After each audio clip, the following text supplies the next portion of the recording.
The sun was bright that Tuesday morning on Highway 101. Detective Sarah Martinez sat in the passenger seat of the police car. Her partner, Officer Jake Thompson, was driving. They had been patrolling for 3 hours already. It was a quiet day in Bakersfield, California. Sarah looked at her watch. It was almost 11 in the morning. She took a sip of her coffee and watched the cars go by. Trucks, cars, and motorcycles moved along the busy highway. Everything seemed normal. Then Jake pointed ahead. "Look at that bike," he said. "Something's not right." Sarah looked where Jake was pointing. A black motorcycle was moving between the cars. The rider seemed to be having trouble staying in his lane. The bike moved left, then right, then left again. "Is he drunk?" Sarah asked. Jake slowed down their police car.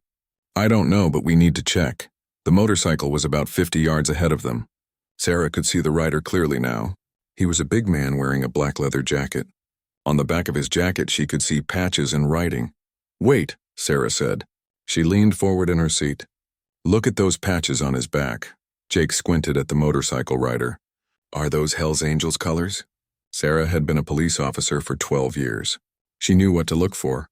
The Hell's Angels were a motorcycle club that sometimes caused trouble. Police officers were trained to watch for their patches and signs. "I think so," Sarah said. "We should pull him over." Jake turned on the police car's flashing lights. The red and blue lights lit up the highway behind the motorcycle. Then he turned on the siren. The loud sound cut through the noise of traffic. The motorcycle rider looked back at them. Even from far away, Sarah could see him turn his head. Then he started to slow down. "Good," Jake said. "He's pulling over." The motorcycle moved to the right side of the highway. There was a wide shoulder where cars could stop safely. The rider brought his bike to a complete stop and turned off the engine. Jake parked their police car behind the motorcycle. He left the flashing lights on. This was normal procedure. The lights warned other drivers to be careful and move over. Sarah unbuckled her seatbelt. "I'll talk to him," she said. "You run the license plate." Jake nodded. "Be careful, Sarah. We don't know what we're dealing with." Sarah got out of the police car. The morning air was warm on her face. Cars and trucks rushed by on the highway. She could hear their engines and the sound of tires on asphalt. She walked toward the motorcycle rider. He was still sitting on his bike. His helmet was still on his head. Sarah could not see his face. "Good morning," Sarah called out. "I'm Detective Martinez with the Bakersfield Police Department." The man on the motorcycle did not move at first. Then he slowly reached up and took off his helmet. Sarah was surprised by what she saw. The rider was an older man. His hair was gray and white. His face had lines and wrinkles. He looked like someone's grandfather. His eyes were calm and blue. He did not look angry or scared. "Good morning, officer," the man said. His voice was polite and respectful. "Is there a problem?" Sarah was confused. This was not what she expected. Most people who got pulled over were nervous or upset. This man seemed completely calm.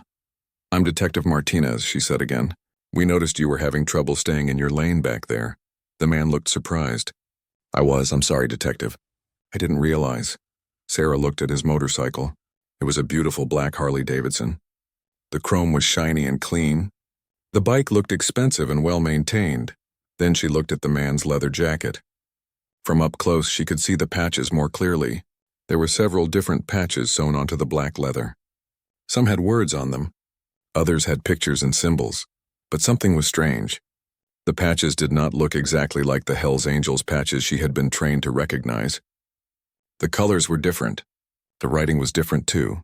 "Can I see your driver's license and registration?" Sarah asked. "Of course," the man said. He reached into his jacket pocket slowly. His movements were careful and deliberate. Sarah appreciated this. It made her feel safer. The man handed her his license and the motorcycle's registration papers. Sarah looked at the license first. "Marcus Rodriguez," she read out loud. "Age 52. "That's right," Marcus said. "Most people call me Bear." Sarah looked at the registration next. The motorcycle was registered to Marcus Rodriguez at an address in San Diego. Everything looked legitimate. But Sarah was still confused about the patches on his jacket. From a distance, they had looked like Hell's Angels colors. Now she could see they were something else entirely. Jake walked up to them. He had finished running the license plate check on the police computer in their car. "Everything checks out," Jake said quietly to Sarah. "Clean record, no warrants. The bike isn't stolen, Sarah nodded. She looked at Marcus again. He was still sitting calmly on his motorcycle. His hands were resting on the handlebars. He seemed patient and cooperative. "Mr. Rodriguez," Sarah said, "where are you headed today?" "I'm going to a charity ride," Marcus said. "It's for wounded veterans. We're meeting at the Veterans Memorial Park about 20 miles from here." Sarah and Jake looked at each other. This was not what they had expected when they decided to make this traffic stop. "What kind of charity ride?" Jake asked. Marcus smiled. "Every month a group of us get together to ride with veterans who were hurt in the war. Some of them lost arms or legs. Others have problems you can't see. We just ride with them and show them they're not alone." Sarah felt embarrassed. She realized they might have made a mistake. This man did not seem like the dangerous criminal they thought they were stopping, but she was still a police officer. She had to be careful and follow procedure. "Can you step off the motorcycle, please?" Sarah asked. "Sure," Marcus said. He swung his leg over the bike and stood up. He was a big man, probably 6 feet tall and heavy, but he moved slowly and kept his hands where Sarah and Jake could see them. Sarah walked around to look at the back of Marcus's jacket again. Now she could read all the patches. Clearly. The biggest patch said Motorcycle Safety Foundation, Instructor. Another patch said Veterans Riding Club. There was a small American flag patch too. Sarah realized her mistake. From far away, these patches had looked like Hell's Angels colors. The black leather jacket and multiple patches had created an optical illusion. She felt foolish, but she also felt relieved. This was clearly not a dangerous criminal. This was just a man going to help wounded veterans. But as Sarah was about to apologize to Marcus, she heard something that made her blood run cold. In the distance, coming up the highway behind them, was the sound of many motorcycles. The sound was getting louder and louder. Sarah and Jake both turned to look back down the highway. What they saw made them reach for their weapons. A long line of motorcycles was approaching. There were many of them, more than either officer had ever seen together at one time. And these motorcycles were definitely ridden by real Hell's Angels. Marcus Rodriguez stood quietly next to his motorcycle. He could see that Detective Martinez was studying his leather jacket very carefully. Her partner, Officer Thompson, was also looking at the patches on his back. Marcus understood why they had stopped him. He had been riding motorcycles for 30 years. He knew that some people were afraid of bikers. He knew that police officers had to be careful. "Detective," Marcus said softly, "I think there might be some confusion here." Sarah Martinez looked up at him. She was a small woman, maybe 5 feet 4 inches tall. Her dark hair was pulled back in a ponytail under her police cap. Her brown eyes looked tired but alert. "What do you mean?" Sarah asked. Marcus turned around slowly so she could see his back better. "These patches," he said, "they're not what you think they are." Sarah stepped closer to read the patches more carefully. The biggest patch across his shoulder said Motorcycle Safety Foundation, Instructor in large white letters on a blue background. Below, that was another patch that said Veterans Riding, Club San Diego Chapter. There was a small patch with an eagle and the words Army Veteran 1990-1995 on the left side of his jacket was a patch that said Motorcycle. Mechanic, 25 years. On the right side was a patch with a medical cross and the words First Aid Certified. Sarah felt embarrassed. These were not Hell's Angels patches at all.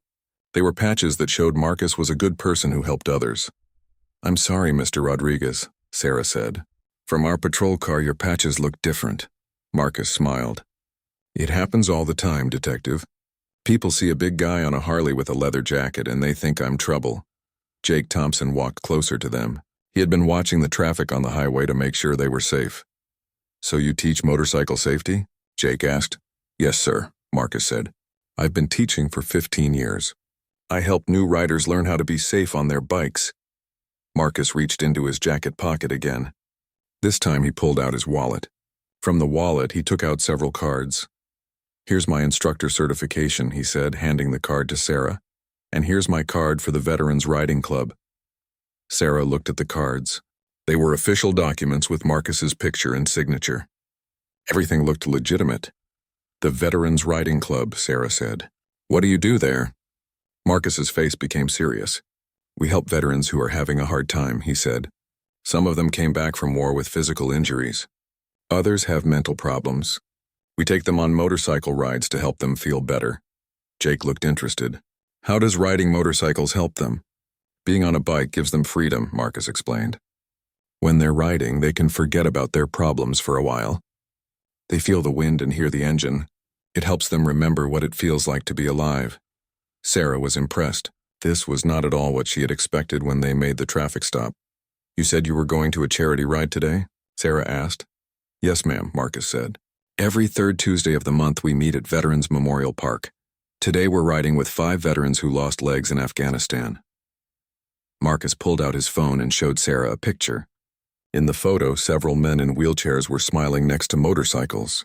Some of the motorcycles had special sidecars or platforms for the wheelchairs. This is from last month, Marcus said. We took them to the coast. Some of these guys hadn't seen the ocean since before they went to war.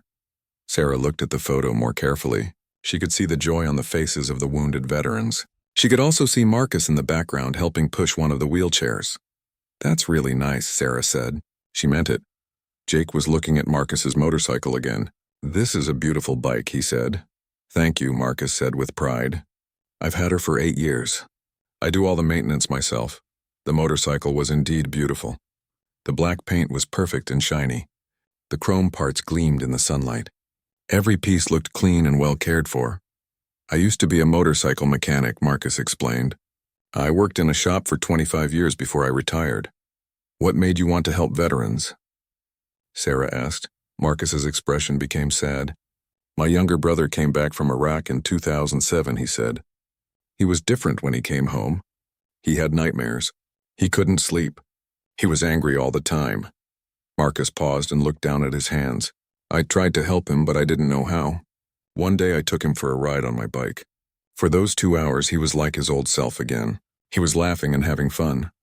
That must have felt good, Jake said. It did, Marcus said, but it wasn't enough. 6 months later, my brother took his own life. Sarah felt a chill run down her spine. She could see the pain in Marcus's eyes. I'm so sorry, Sarah said. Marcus nodded. After that, I decided I had to do something. I started the Veterans Riding Club. I wanted to help other veterans so they wouldn't end up like my brother. The 3 of them stood quietly for a moment. Cars continued to rush by on the highway. The sun was getting higher in the sky. How many veterans have you helped? Jake asked. In 7 years, we've worked with about 200 veterans, Marcus said. Some of them just needed a few rides. Others became regular members of our club. Have you saved any lives? Sarah asked. Marcus thought for a moment. I think so, he said. At least 3 veterans told me that our ride stopped them from hurting themselves. There might be others who never said anything. Sarah was amazed. This man was a hero, and they had stopped him because they thought he was a criminal. Mr. Rodriguez, Sarah said, I owe you an apology. We made a mistake. No need to apologize, Detective, Marcus said. You were just doing your job. I respect police officers. You have a difficult job. Jake looked at his watch. You said you're supposed to meet the other riders soon? Yes, sir, Marcus said. We meet at 11:30. I should be there in about 20 minutes. Sarah was about to tell Marcus he was free to go when she heard something that made her heart race. The sound of many motorcycles was getting louder. It was coming from behind them, from the direction they had come from. Sarah and Jake both turned around to look back down the highway. What they saw made them both reach for their weapons. A long line of motorcycles was coming toward them. There were many bikes, more than either officer had ever seen together. The riders were all wearing black leather jackets, but these jackets had different patches. Even from a distance, Sarah could see the distinctive Hells Angels colors. Oh no, Jake said under his breath. The motorcycles were approaching fast. Sarah could count them as they got closer. 10, 20, 30, 40 bikes. Maybe more. Marcus saw them too. His eyes went wide. Detective, he said quietly. Those are real Hells Angels. The sound of the approaching motorcycles was getting louder and louder. It sounded like thunder rolling across the highway. Sarah's mind raced. They were 2 police officers alone on the highway with what looked like 50 Hells Angels motorcycles approaching. She looked at Marcus. He seemed as surprised as they were. Do you know them? Sarah asked Marcus. No, ma'am, Marcus said. I've seen Hells Angels at motorcycle events, but I don't know any of them personally. The motorcycles were getting closer. Sarah could see the lead rider now. He was a large man on a big black and chrome Harley Davidson. Jake grabbed his radio. Dispatch, this is Unit 47. We need backup on Highway 101, mile marker 23. We have a large group of motorcycles approaching our location. The radio crackled. Unit 47, how many motorcycles? Jake looked at the approaching bikes again. At least 50, maybe more. Copy, Unit 47. Backup units are on the way. But Sarah knew the backup units would take at least 15 minutes to get there. The Hells Angels would be there in less than 2 minutes. She looked at Marcus again. He was standing very still, watching the approaching motorcycles. Mr. Rodriguez, Sarah said, I think you should get back on your bike and leave. Marcus shook his head. I'm not leaving you alone with them, Detective. This isn't your problem, Sarah said. Yes, it is, Marcus said firmly. You're police officers doing your job. I'm not going to run away and leave you here. The sound of the motorcycles was very loud now. Sarah could feel the vibration in the ground under her feet. The lead motorcycle was only a few hundred yards away. The rumble of motorcycle engines grew louder and louder. Detective Sarah Martinez could feel the vibrations in her chest. The sound was like a thunderstorm rolling across the highway. Officer Jake Thompson had his hand on his weapon. His radio was crackling with voices from dispatch, but Sarah could barely hear them over the noise of the approaching motorcycles. Marcus Rodriguez stood perfectly still next to his bike. His face was calm, but Sarah could see tension in his shoulders. He was watching the approaching riders carefully. The first motorcycle came over the hill, then another, then 10 more, then 20. The bikes kept coming like a river of black metal and chrome. Sarah tried to count them, but there were too many. The motorcycles filled both lanes of the highway. Cars and trucks were pulling over to get out of their way. How many do you see? Jake asked. I stopped counting at 40, Sarah said. Her mouth was dry with fear. The lead motorcycle was enormous. It was painted black with silver flames along the sides. Chrome pipes gleamed in the sunlight. The rider was a huge man wearing a black leather jacket. Even from a distance, Sarah could see the Hells Angels patches on his jacket. The red and white colors were unmistakable. She had seen those patches in police training videos.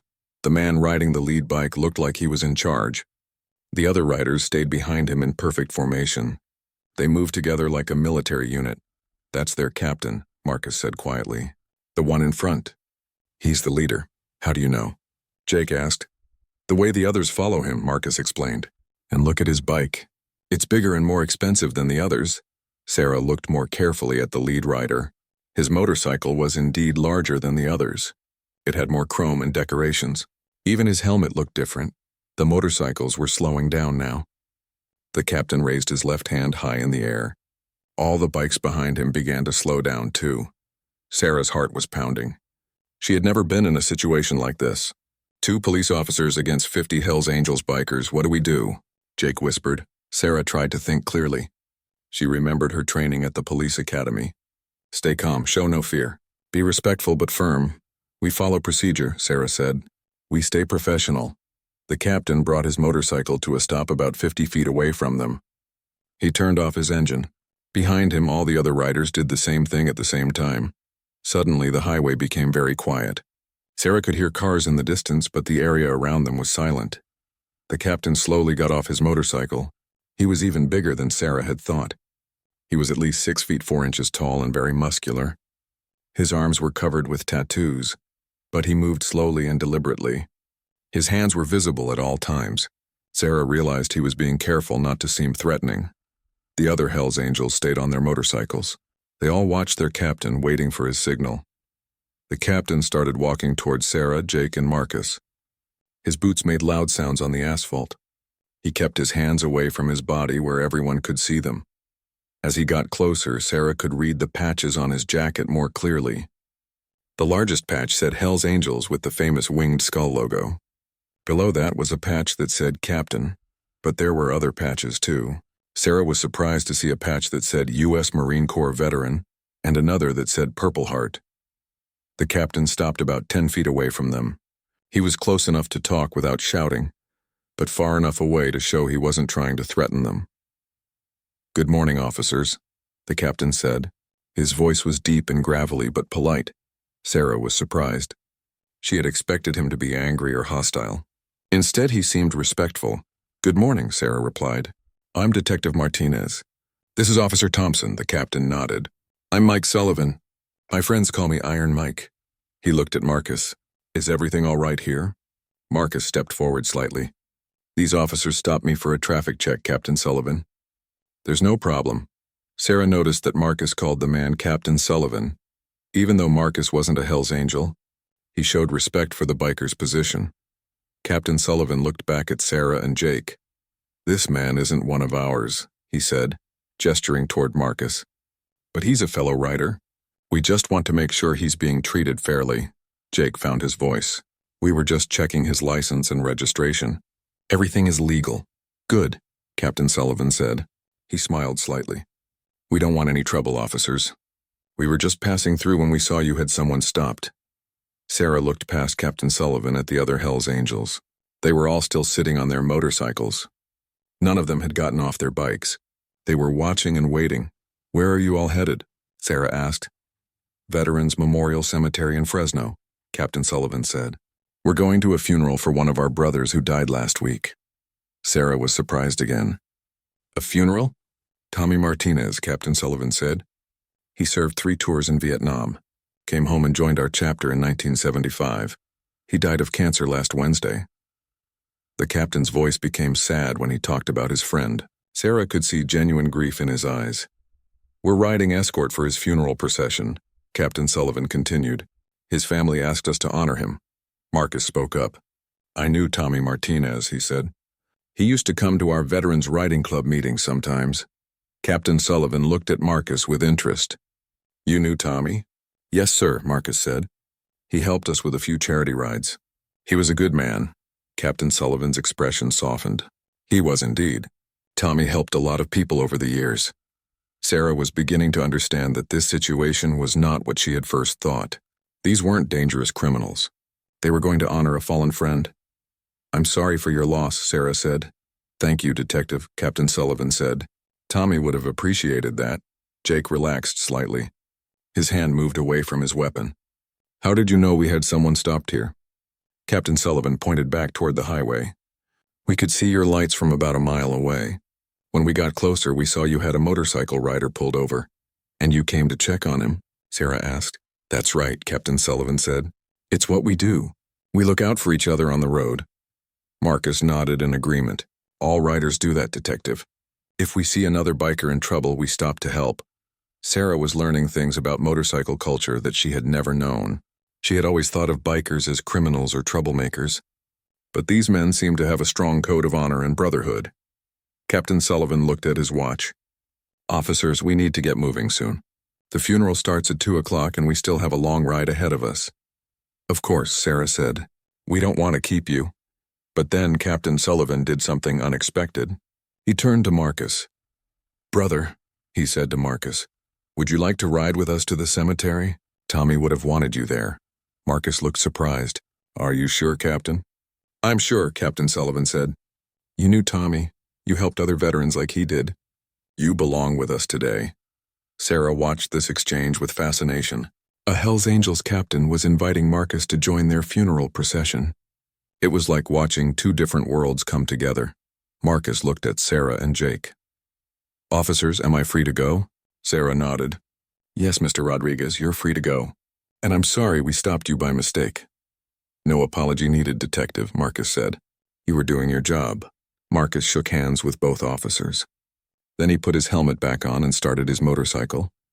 Captain Sullivan walked back toward his bike. But before he got on, he turned around and looked at Sarah and Jake one more time. Officers, he called out, thank you for your service. And thank you for treating our friend with respect. Sarah felt a warm feeling in her chest. This man, who she had been afraid of just minutes before, was thanking her for doing her job. Captain Sullivan got on his motorcycle and started the engine. The other Hell's Angels did the same. The sound was incredible. 50 Harley-Davidson engines running at the same time. Marcus pulled his bike into the line behind Captain Sullivan. He looked small next to the Hell's Angels, but he belonged with them today. Captain Sullivan raised his hand again. All the motorcycles began to move forward slowly. Sarah and Jake watched as the long line of motorcycles pulled back onto the highway. The bikes stayed in perfect formation as they rode away toward Fresno. The last motorcycle disappeared over the hill. The highway became quiet again. Sarah and Jake stood by their patrol car, trying to process what had just happened. "That was not what I expected," Jake said finally. Sarah shook her head in amazement. "No, it wasn't." Captain Mike Sullivan sat tall on his massive Harley-Davidson. His bike was beautiful and powerful. The engine made a deep rumbling sound that vibrated through his entire body. Behind him, 49 other Hells Angels waited for his signal. They had been riding together for 3 hours, traveling from their clubhouse in Los Angeles to the funeral in Fresno. When Captain Sullivan saw the police lights ahead, he knew he had to be careful. Police officers were often nervous around large groups of motorcycles. He didn't want any trouble, especially on the day of Tommy's funeral. Captain Sullivan had been the leader of his Hells Angels chapter for 8 years. He was 45 years old and had been riding motorcycles for 27 years. He knew how to handle difficult situations. The most important thing was to show respect. Police officers had a job to do just like everyone else. If you treated them with respect, they usually treated you the same way. Captain Sullivan raised his left hand high above his head. This was the signal for all the bikes to slow down and stop. Every rider behind him saw the signal and began to reduce speed. The motorcycles came to a stop in perfect formation along the highway shoulder. Captain Sullivan was proud of his chapter members. They were disciplined and well-trained. He turned off his engine and looked at the scene ahead of him. 2 police officers had stopped a lone motorcycle rider. The rider was standing next to his bike, talking to a female police officer. Captain Sullivan studied the situation carefully. The lone rider was not wearing Hells Angels colors. His patches were different. This was not one of their members, but the man was a fellow motorcyclist. In the world of motorcycle riders, that meant something. Bikers looked out for each other, regardless of what club they belonged to. Captain Sullivan had learned this code from his father, who had also been a Hells Angel. "We protect our own," his father had told him. "And on the road, every rider is our own." The captain got off his motorcycle slowly. He wanted the police officers to see every movement he made. He kept his hands visible at all times. This was important when dealing with law enforcement. As he walked toward the police officers, Captain Sullivan thought about Tommy Martinez. Tommy had taught him a lot about dealing with police. Tommy always said, "Respect gets respect."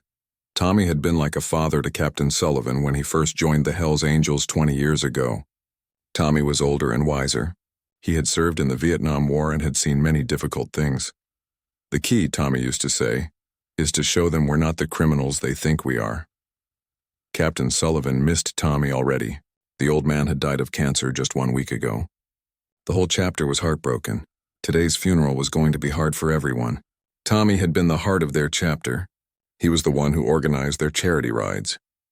He was the one who helped young members learn the Hells Angels Code of Honor. But Captain Sullivan pushed those sad thoughts away. Right now, he needed to focus on the situation with the police officers. As he got closer, he could see the officers more clearly. The female officer was small but looked tough. The male officer was taller and seemed nervous. His hand was near his weapon. Captain Sullivan understood why the officers were nervous. 50 Hells Angels motorcycles was an impressive sight. It could be scary if you didn't know what to expect. The lone rider standing with the officers was an older man with gray hair. He looked calm and respectful. Captain Sullivan liked that. This man understood how to behave around police officers. Captain Sullivan stopped about 10 feet away from the group. This was close enough to talk, but far enough away to show he wasn't trying to threaten anyone. "Good morning, officers," Captain Sullivan said in his politest voice. He watched the female officer carefully. She seemed surprised that he was being polite. Most people expected Hells Angels to be rude or aggressive. "Good morning," the female officer replied. "I'm Detective Martinez. This is Officer Thompson." Captain Sullivan nodded respectfully. "I'm Mike Sullivan. My friends call me Iron Mike."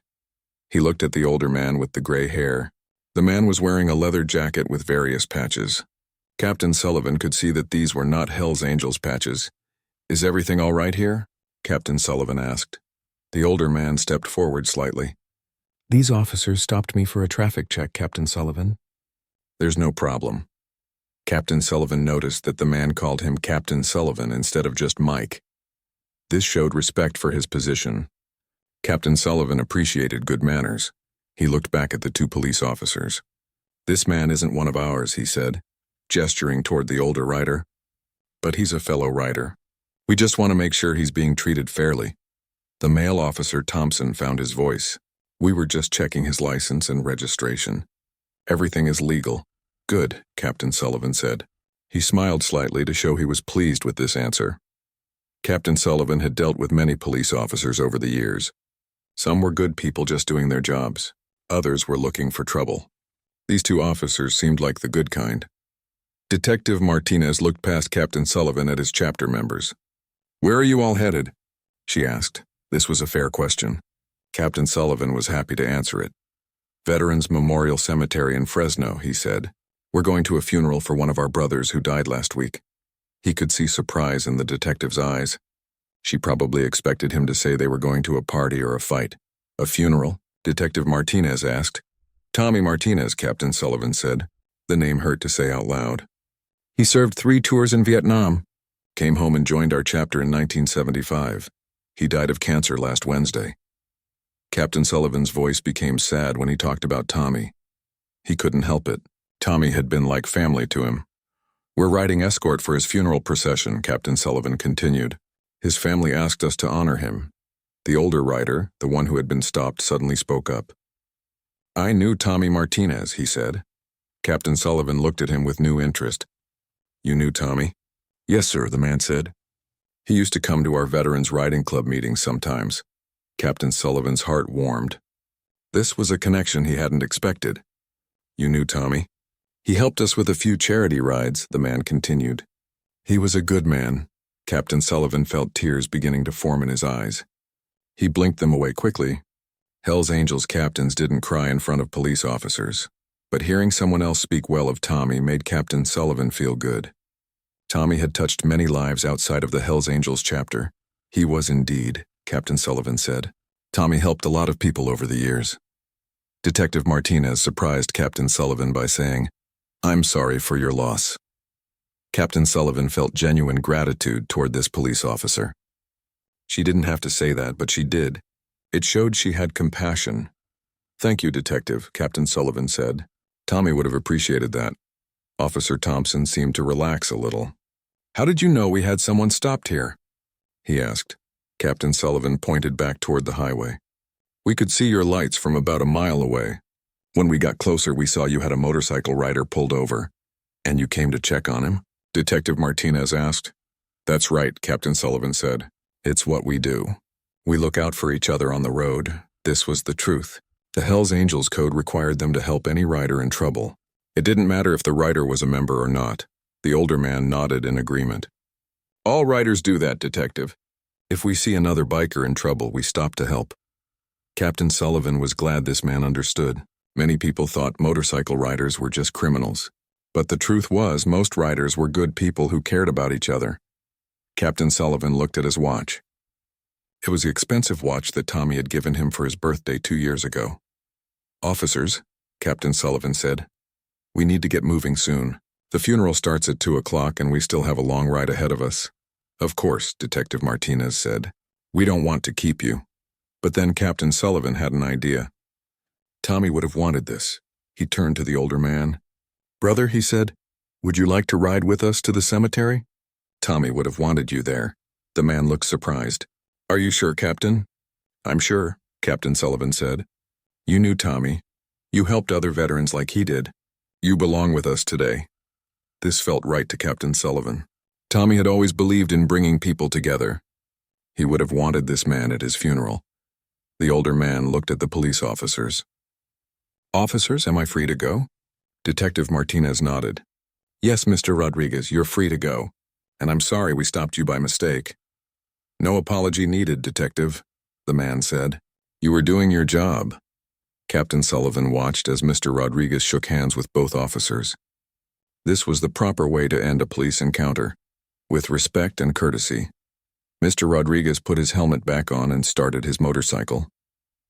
The sound of his Harley mixed with the sound of the 50 Hell's Angels bikes that were still idling. Captain Sullivan started walking back toward his motorcycle. But before he got on, he turned around one more time. He wanted to thank these police officers. They had treated everyone with respect. They had shown compassion when he told them about Tommy's death. Detective Sarah Martinez watched Captain Sullivan walk back toward his motorcycle. She was amazed by what had just happened. This was nothing like what they taught her about Hell's Angels in police training. In the academy, instructors had shown videos of Hell's Angels causing trouble. There were pictures of fights and arrests. The message was clear. Hell's Angels meant danger. But Captain Sullivan had been polite and respectful the entire time. He had kept his hands visible. He had spoken clearly and calmly. He had even thanked them for their service. Sarah looked at her partner, Jake Thompson. Jake seemed as confused as she was. His hand had moved away from his weapon. He was no longer in a defensive position. "That was not what I expected," Jake said quietly. Sarah nodded. "Me neither." The 50 Hell's Angels motorcycles were still lined up along the highway. The riders were all still sitting on their bikes, waiting for Captain Sullivan's signal to leave. Sarah studied the riders more carefully.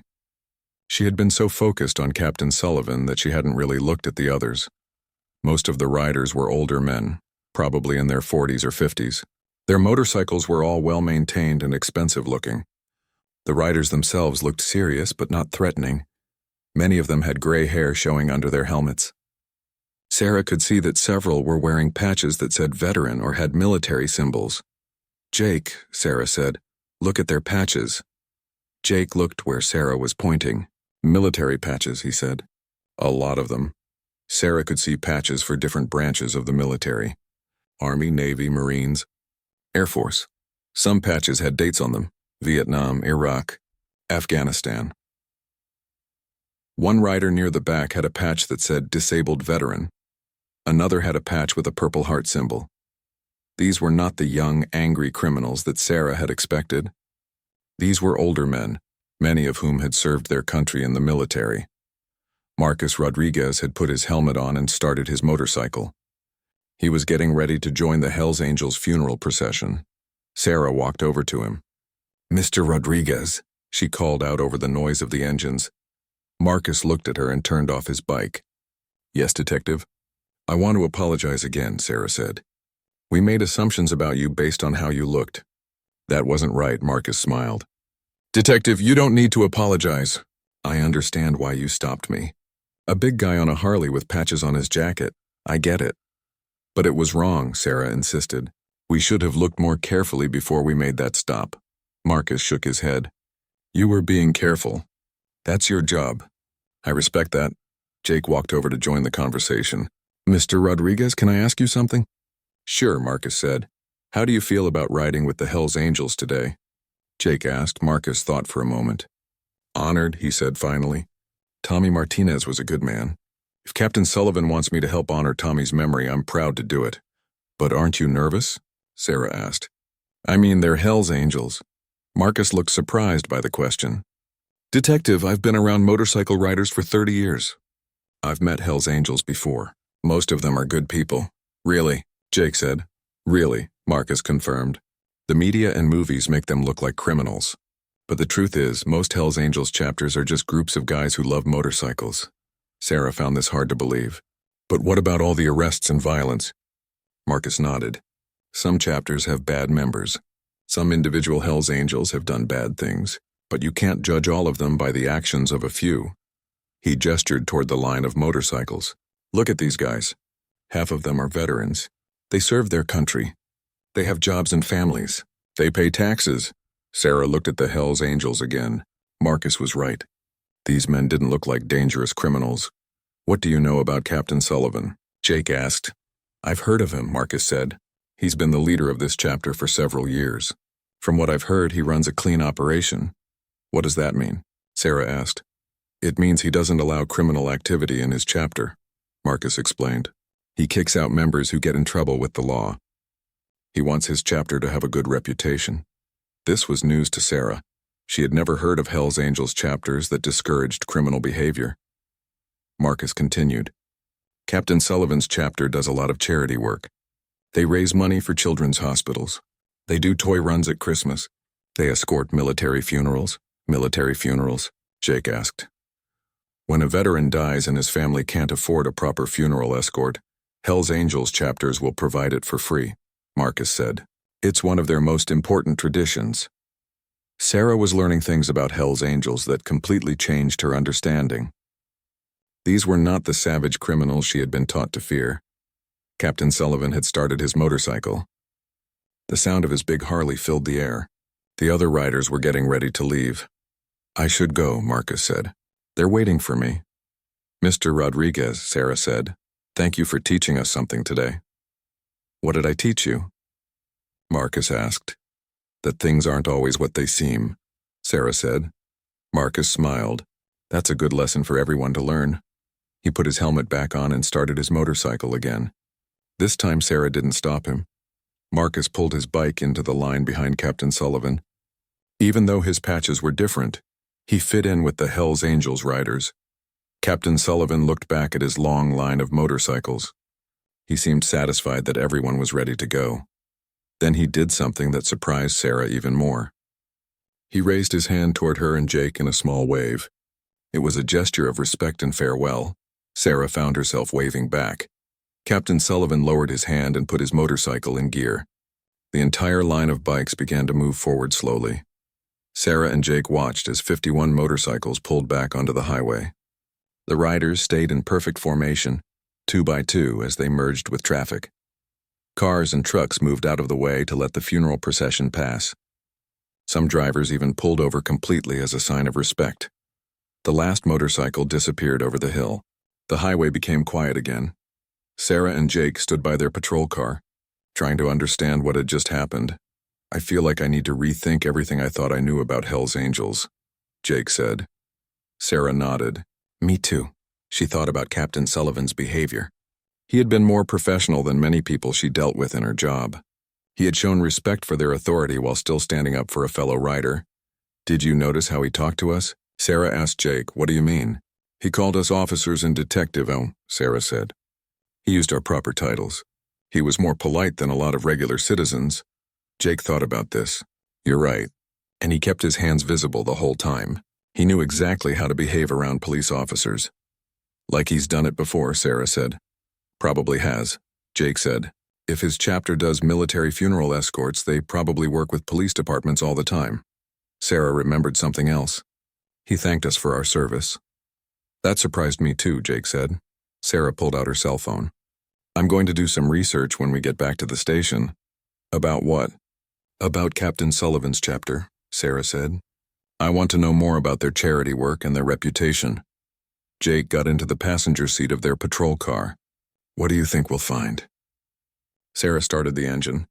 I think we'll find out that we had a lot to learn. As they drove back toward town, Sarah couldn't stop thinking about the encounter. She had been a police officer for 12 years and she thought she had seen everything. But today had shown her that she still had things to learn. The world was more complicated than she had realized. Not all Hell's Angels were criminals. Not all motorcycle riders were troublemakers. Sometimes the people you expected to be your enemies turned out to be honorable. Sarah made a mental note to share this experience with other officers at her department. Maybe it would help them avoid making the same assumptions she had made. She also wanted to learn more about the motorcycle community. Marcus Rodriguez had opened her eyes to a whole world she knew nothing about. Veterans who found healing on motorcycles. Riders who looked out for each other on the road. Charity work and funeral escorts. These were not the stories she had heard in police training. Jake, Sarah said as they drove back to town. Yeah? I think we learned something important today. Jake nodded. What's that? That respect goes both ways, Sarah said. Captain Sullivan treated us with respect, and we treated him the same way. That's why everything went smoothly. You think it would have been different if we had been aggressive or hostile? Jake asked. Sarah thought about this. Maybe. If we had treated them like criminals from the start, they might have responded differently. Instead, we got to see who they really were, Jake said. Exactly, Sarah said. As they reached the city limits, Sarah felt grateful for the experience. It had been educational and eye-opening. She had also gained respect for Marcus Rodriguez.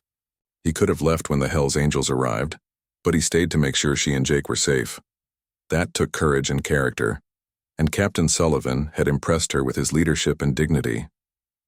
He had managed a potentially dangerous situation with wisdom and restraint. Sarah realized that today had made her a better police officer. She would be more careful about making assumptions in the future. As the long line of motorcycles disappeared over the hill, Detective Sarah Martinez stood quietly by her patrol car. The encounter had left her with many questions and few answers. She kept thinking about what Marcus Rodriguez had told her about the motorcycle community. He had spoken about brotherhood and looking out for each other. But Sarah wanted to understand more. "Jake," Sarah said to her partner, "do you think what Marcus said was true? About Hell's Angels doing charity work?" Officer Jake Thompson was writing notes in his report book. "I don't know, Sarah. It's hard to believe." Sarah pulled out her cell phone. "Let me do a quick search." She typed Hell's Angels charity work into her phone's search engine. What she found surprised her. "Jake, look at this," Sarah said, showing him her phone screen. The search results showed dozens of news articles about Hell's Angels chapters doing charity work. There were stories about toy runs for Christmas, fundraisers for children's hospitals, and motorcycle escorts for military funerals. "Wow," Jake said, reading over her shoulder. "I had no idea." Sarah scrolled through more articles. "Look at this one. Hell's Angels raise $50,000 for cancer research. And this one, Bikers escort fallen soldier's funeral." Jake shook his head in amazement. "Why don't we hear about this stuff?" "Because good news doesn't sell newspapers," Sarah said. "Bad news gets more attention." Sarah found an article about Captain Sullivan's chapter specifically. The headline read, "Local Hell's Angels chapter donates to Veterans Hospital." "Listen to this," Sarah said, reading from the article. The Los Angeles chapter of Hell's Angels, led by Captain Mike Sullivan, donated $25,000 to the Veterans Administration Hospital last month. The money will be used to buy new wheelchairs for disabled veterans. "That's the same Captain Sullivan we just met?" Jake asked. "Has to be," Sarah said. She kept reading.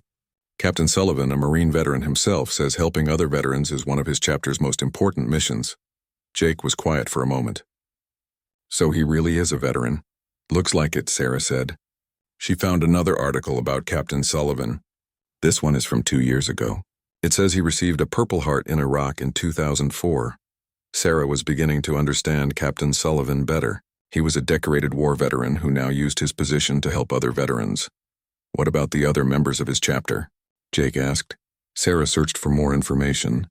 According to this article, about 60% of Captain Sullivan's chapter members are military veterans. "That explains all the military patches we saw," Jake said. Sarah found another interesting article. Listen to this one. "Hell's Angels help rebuild veterans' home after fire." The article told the story of a disabled veteran whose house had burned down. The local Hell's Angels chapter had organized volunteers to rebuild the house for free. "They did all the work themselves," Sarah read aloud. "Captain Sullivan and his chapter members worked every weekend for 3 months to rebuild the home." Jake was impressed. "That's not something criminals would do." Sarah continued her research. She found story after story about Captain Sullivan's chapter helping people in their community. They had organized food drives for homeless shelters. They had raised money for families of police officers killed in the line of duty. They had even helped rebuild a damaged church. "Jake, look at this," Sarah said, finding another article. "Hell's Angels escort fallen police officer's funeral." The article described how Captain Sullivan's chapter had provided a motorcycle escort for a police officer who was killed in a car accident. The officer's family had requested the escort because their son had been a motorcycle enthusiast. "They escorted a police funeral?" Jake asked, surprised. "Not just any police funeral," Sarah said. "Officer Danny Rodriguez. He was killed 3 years ago responding to a domestic violence call." Jake remembered that case.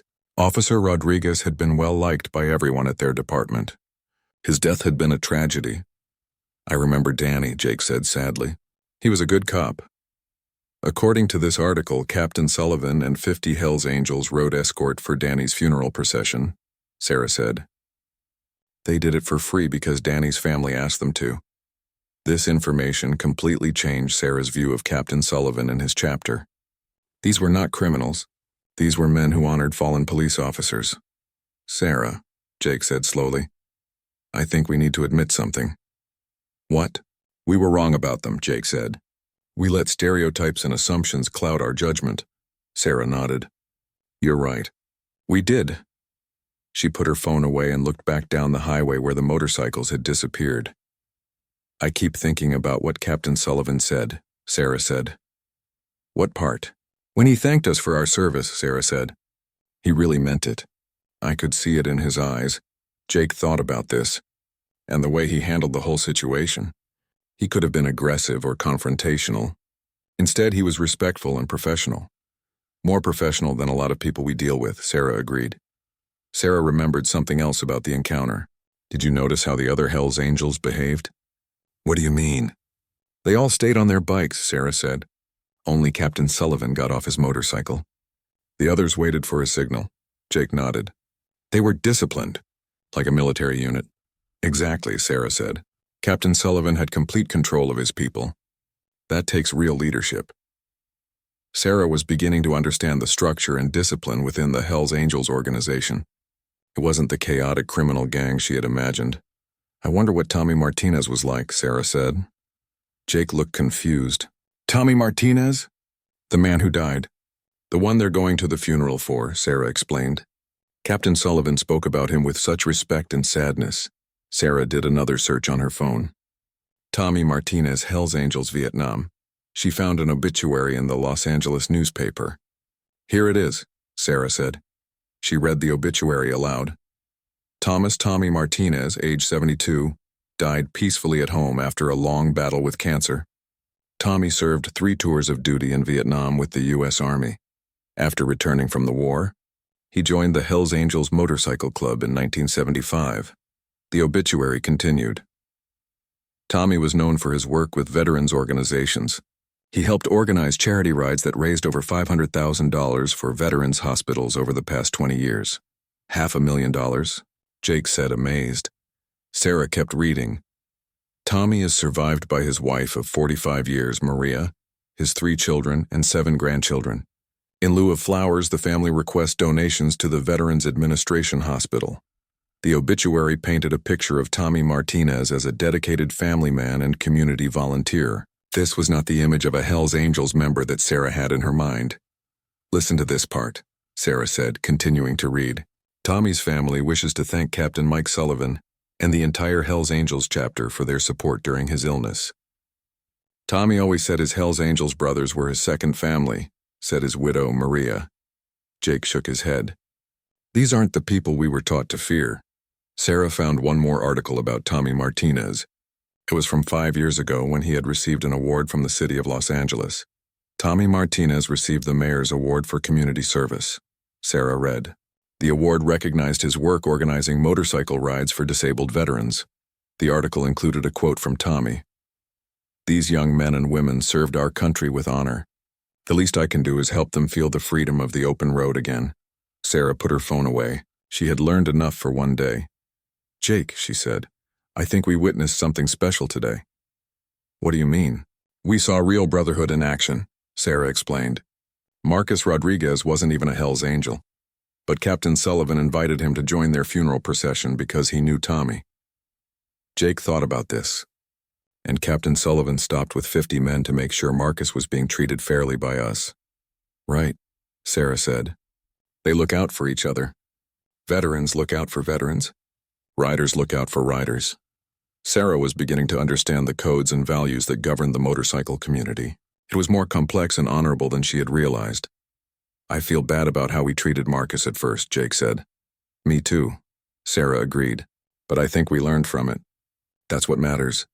Sarah looked at her watch. It was almost noon. Captain Sullivan and his riders would be arriving at the cemetery soon for Tommy's funeral. She imagined the scene. 50 Hells Angels motorcycles escorting their fallen brother to his final resting place. Family members and friends gathering to honor a man who had served his country and his community. It was a far different image than the one she had started the day with. "Jake," Sarah said, "I want to do something." "What?" "I want to learn more about the motorcycle community," Sarah said. "I want to understand their culture and their values." "Why?"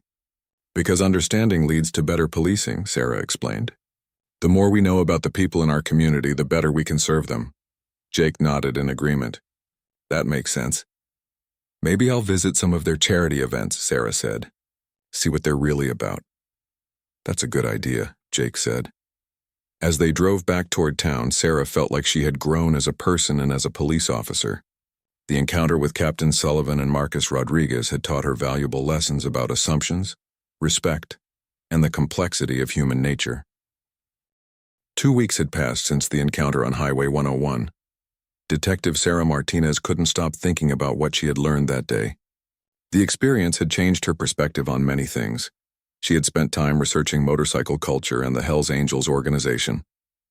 What she discovered continued to surprise her.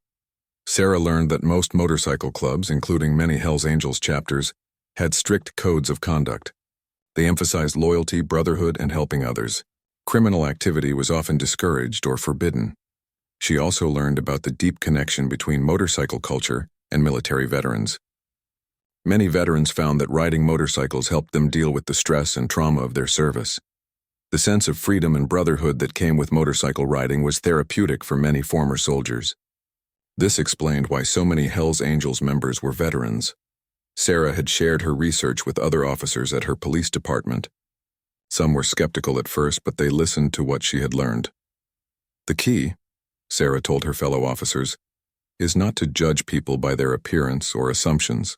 We need to treat everyone with respect and see who they really are. Her sergeant, Mike Chen, had been particularly interested in Sarah's story. So you're saying these Hells Angels were actually helpful? Sergeant Chen had asked. More than helpful, Sarah replied.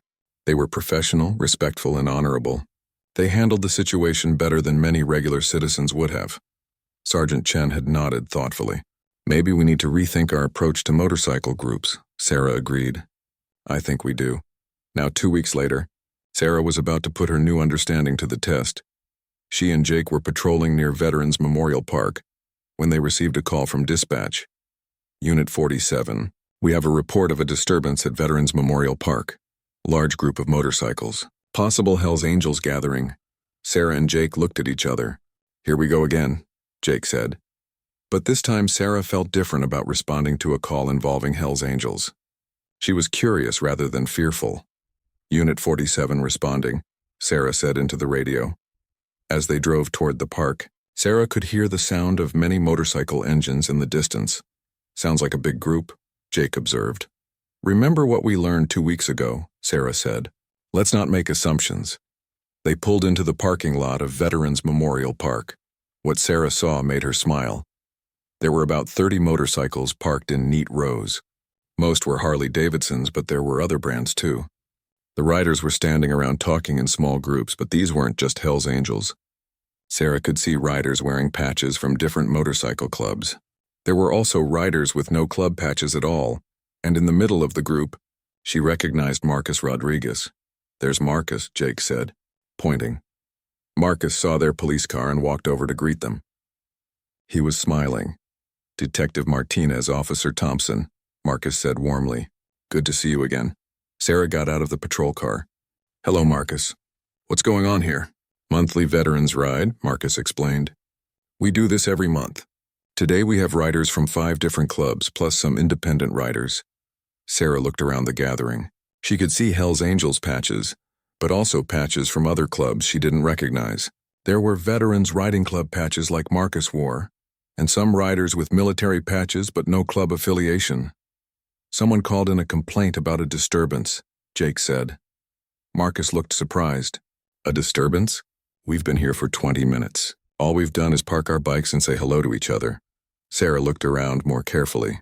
The motorcycle riders were indeed just talking quietly. There was no loud music, no drinking, no aggressive behavior.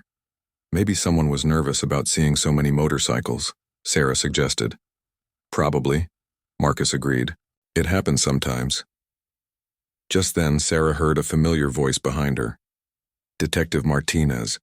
Sarah turned around and saw Captain Mike Sullivan walking toward them.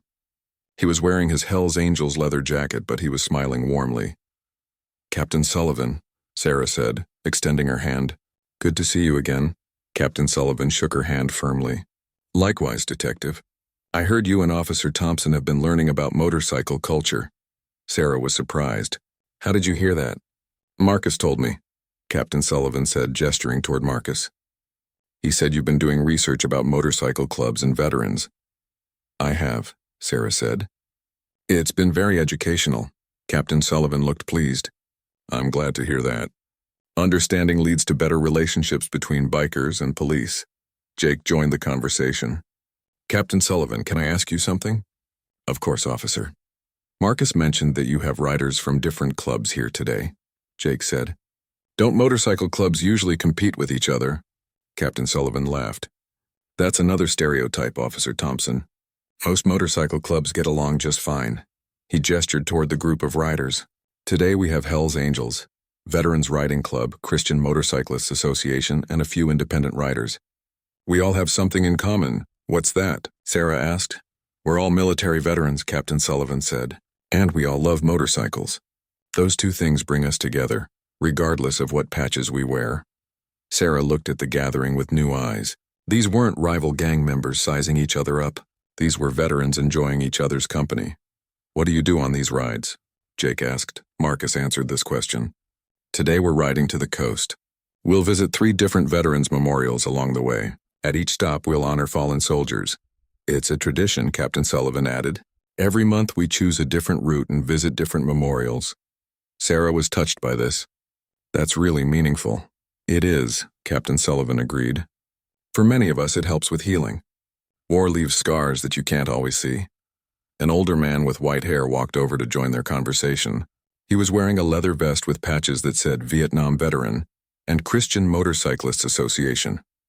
Officers, the man said politely. I'm Pastor Bill Watson. Is there a problem here? No problem, Sarah said. We received a call about a possible disturbance, but everything looks fine. Pastor Watson smiled. Just a bunch of old soldiers getting ready to ride, officers. Nothing disturbing about that.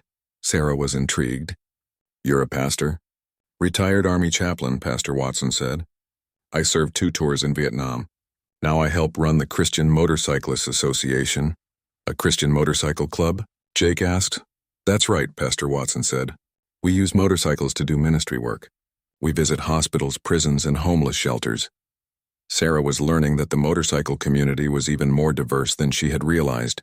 There were clubs for every type of person and every kind of mission. Pastor Watson, Sarah said, can I ask you something? Of course. What do you think about the Hells Angels? Sarah asked. Pastor Watson looked over at Captain Sullivan, who was standing nearby listening to the conversation. Captain Sullivan and his chapter are good people, Pastor Watson said. We've worked together on many charity projects over the years. Captain Sullivan nodded. Pastor Watson's group helps us with our Christmas toy runs. They're excellent organizers. Sarah was amazed by the cooperation between different motorcycle groups. You work together despite your differences? Our similarities are more important than our differences, Pastor Watson said. We're all veterans. We all want to help other veterans. We all love motorcycles. And we all believe in treating people with respect, Captain Sullivan added. A younger man approached the group. He was wearing a leather jacket with patches that said Iraq Veteran and no club affiliation. Excuse me, the young man said nervously. Are these the officers who are asking about our gathering? I'm Detective Martinez, Sarah said. And you are? Tony Garcia, the young man said. I'm new to this group. This is only my 2nd ride with them. How did you find out about these rides? Jake asked. Tony looked at Marcus. Mr. Rodriguez came to the VA hospital where I was getting treatment. He told me about the Veterans Riding Club. What kind of treatment? Sarah asked gently. PTSD, Tony said quietly.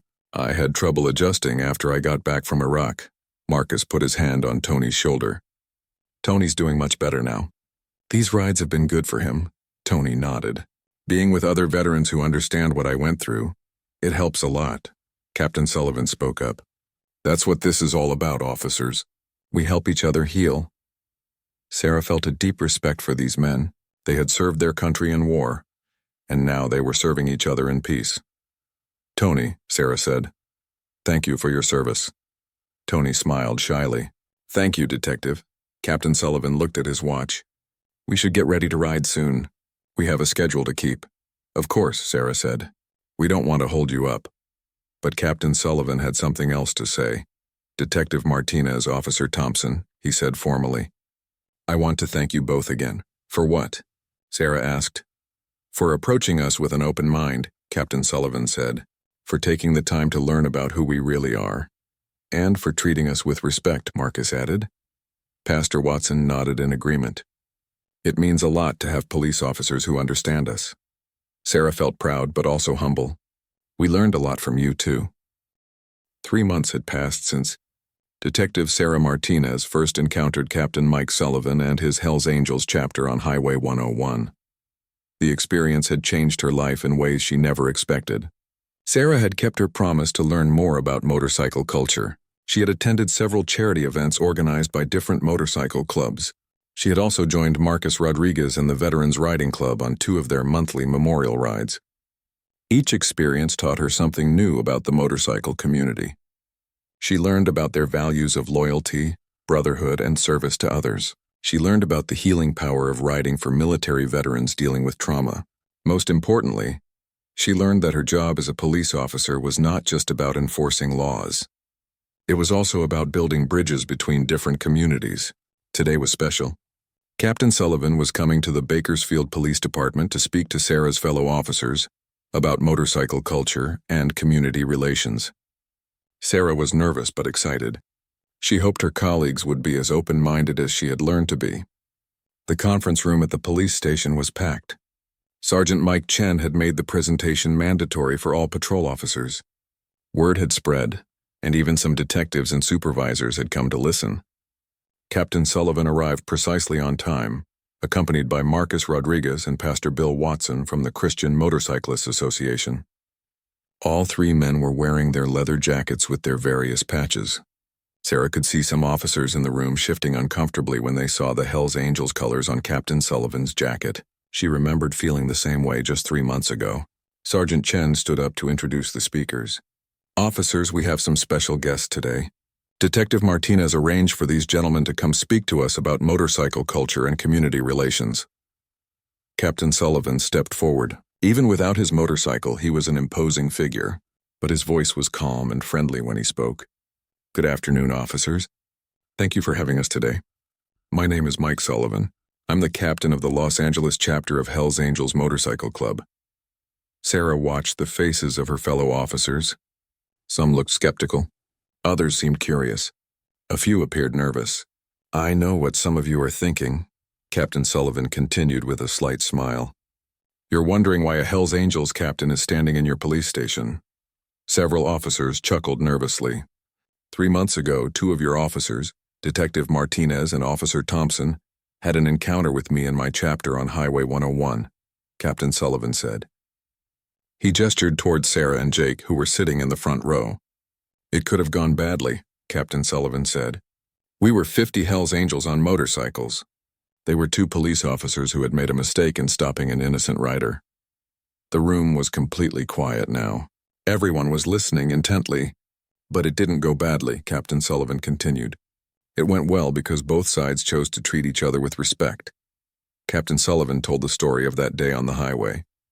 He explained how Sarah and Jake had maintained their professionalism even when they realized they had made an error. Detective Martinez and Officer Thompson could have become defensive or hostile when they realized their mistake, Captain Sullivan said. Instead, they listened. They learned. They treated us like human beings instead of stereotypes. Sarah felt proud but also humble as Captain Sullivan praised her and Jake's behavior. In return, Captain Sullivan said, we treated them with the respect they deserved. We followed proper procedures. We kept our hands visible. We answered their questions honestly. Captain Sullivan paused and looked around the room. The result was mutual understanding and respect, he said. And that's what I want to talk to you about today. For the next hour, Captain Sullivan, Marcus Rodriguez, and Pastor Watson took turns speaking about motorcycle culture, military veterans, and community service. They shared statistics that surprised many officers. They explained that most motorcycle club members were law-abiding citizens with jobs and families. They described the extensive charity work done by motorcycle clubs across the country. Marcus Rodriguez told the story of his brother who had committed suicide after returning from Iraq. He explained how the Veterans Riding Club helped other veterans avoid the same fate. We've probably saved a dozen lives over the past few years, Marcus said. Veterans who were thinking about hurting themselves found hope and brotherhood in our group. Pastor Watson talked about the Christian motorcyclists. Association and their ministry work in prisons and hospitals. We use motorcycles as a tool to reach people who might not otherwise listen to a message of hope, Pastor Watson said. Captain Sullivan then addressed the elephant in the room directly. I know some of you are thinking about the criminal reputation of motorcycle clubs, Corps, he said. I won't lie to you. Some individual members of some chapters have done illegal things. He looked around the room seriously, but that doesn't define all of us. Any more than bad police officers define all of you, Captain Sullivan said. This comparison hit home with many officers in the room. They had all experienced being judged by the actions of a few bad cops. The Hells Angels chapter that I lead has zero tolerance for criminal activity, Captain Sullivan continued. We kick out members who get in trouble with the law. We work with police when crimes are committed. An officer in the back of the room raised his hand. Captain Sullivan, how can we tell the difference between criminal bikers and legitimate motorcycle clubs? It was a fair question, and Captain Sullivan answered it thoughtfully. Ask us, he said simply. Most legitimate motorcycle clubs are happy to explain who we are and what we do. We're proud of our charity work and our community involvement. Captain Sullivan gave practical advice about approaching motorcycle groups. Treat us with the same respect you would treat any other citizens. Don't assume we're criminals. Give us a chance to show you who we really are. Another officer asked, what should we do if we see a large group of motorcycles? Marcus Rodriguez answered this question. If we're not breaking any laws, treat us like any other group of citizens. If you have concerns, approach the leader politely and ask what we're doing. Most of the time we'll be happy to explain, Pastor Watson added. We might be going to a charity event or a memorial service. Officer Lisa Parks, who had been quiet throughout the presentation, raised her hand. How do we know if motorcycle riders are veterans? Captain Sullivan smiled. Look for military patches or ask politely about their service. Most veterans are proud to talk about their military experience.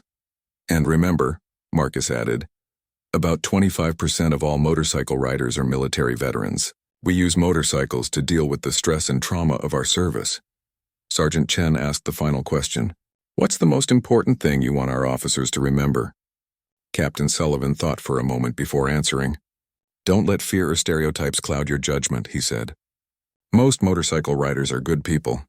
We love our country, we help our communities, and we respect law enforcement. He paused and looked directly at Sarah. Detective Martinez and Officer Thompson proved that police officers can change their minds when presented with new information. They turned what could have been a confrontation into an opportunity for understanding. Captain Sullivan concluded his remarks. We're not asking you to ignore public safety or stop doing your jobs. We're asking you to judge us by our actions, not our appearance. The presentation ended with a round of applause. Many officers came forward to shake hands with the speakers and ask additional questions. Sarah watched with satisfaction as her colleagues engaged positively with Captain Sullivan, Marcus, and Pastor Watson. Officer Parks approached Sarah afterward. That was really eye-opening, she said. I'm glad you found it helpful, Sarah replied. I have to admit I was skeptical at first, Officer Parks said. But listening to them talk about their charity work and their military service, it changed my perspective. Sarah nodded. That's exactly how I felt 3 months ago. Jake Thompson joined the conversation. Sarah, I think this presentation is going to make a real difference in how our department handles encounters with motorcycle groups. I hope so, Sarah said. Captain Sullivan walked over to them. Detective Martinez, thank you for arranging this. I think it went very well. Thank you for being willing to come, Sarah said. I know it took courage to walk into a room full of police officers. Captain Sullivan laughed. Not as much courage as it took for you and Officer Thompson to stay calm when 50 Hells Angels pulled up behind you on the highway. Everyone laughed at this memory. Marcus Rodriguez joined the group. Detective, I have something to tell you. What's that? The young veteran I told you about, Tony Garcia, he's doing much better, Marcus said. He's become a regular member of our Veterans Riding Club. Sarah smiled. That's wonderful news. He wants to become a police officer, Marcus continued. He asked me to ask you if you would be willing to talk to him about the application process. Sarah was touched. I would be happy to help him. Pastor Watson approached the group. Officers, I want to invite you to one of our charity events next month. What kind of event? Jake asked.